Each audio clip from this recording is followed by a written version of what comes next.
well aware by what evils and what calamities we have been assailed from the first moment of our pontificate, and how carried away into the midst of the tempest, a miracle of the right hand of the Lord alone spared us the grief of being swallowed up by the sad picture of so many perils. Scattering the disloyal, imminent danger, appeasing the fearful tempest, to breathe after so great fear.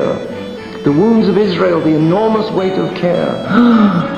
The insolence of the factions, such stubbornness, unbridled fury, seemed only envenomed by too long impurity.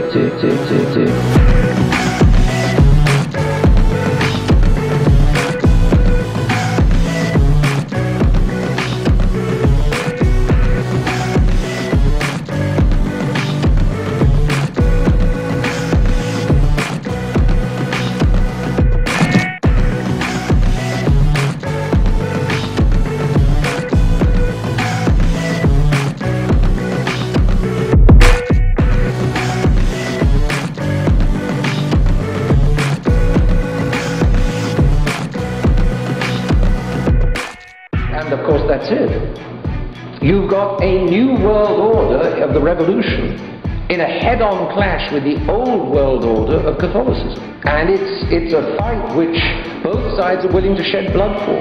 And it comes to blood again and again and again. It's Satan against Christ. And the new world order is Satan. Now is the hour of darkness. It's clearer to see in the case of France than it is in the case of America, because the United States was born in Protestantism, but in France, where Catholicism was still strong, that's where the clash was bloodiest and where you can see it most clearly.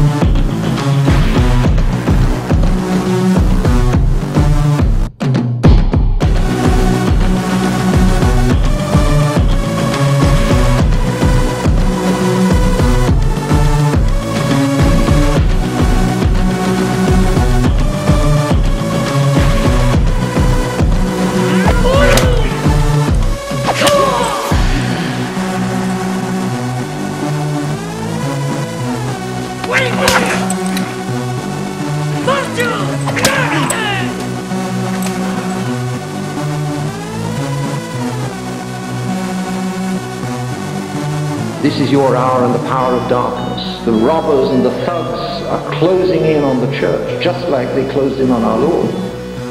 Now is the hour granted to the power of darkness to winnow like rain the children of election. The earth is truly in mourning and wastes away, infected by its inhabitants, because they have transgressed the laws, changed justice, and dissipated the eternal lives. Can you say that of today? Is that a fair description of the modern United States? Modern France? Modern England?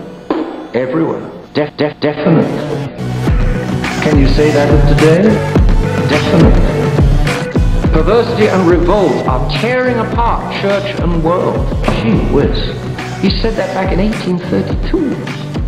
What would he have said today? Definitely. Definitely.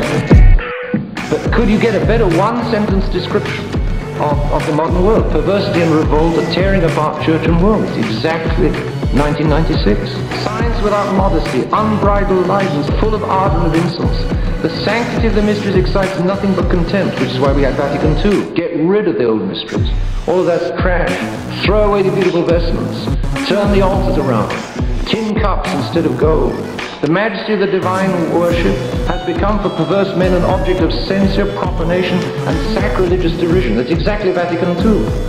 Sound doctrine is changed, errors of every kind are broadcast with scandal. Are any of them saved from the audacity of these tongues of iniquity?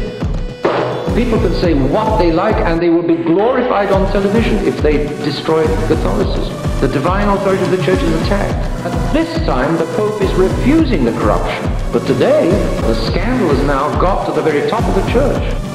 The popes have, instead of resisting the revolution, they've joined the revolution. If you can't lick them, join them, right? And that's what finally even the churchmen have said. But you can't. It's anti-Catholic. Ideas which are tearing the world apart. The ideas of a Catholic priest trying to integrate Catholicism into the revolution won't fly.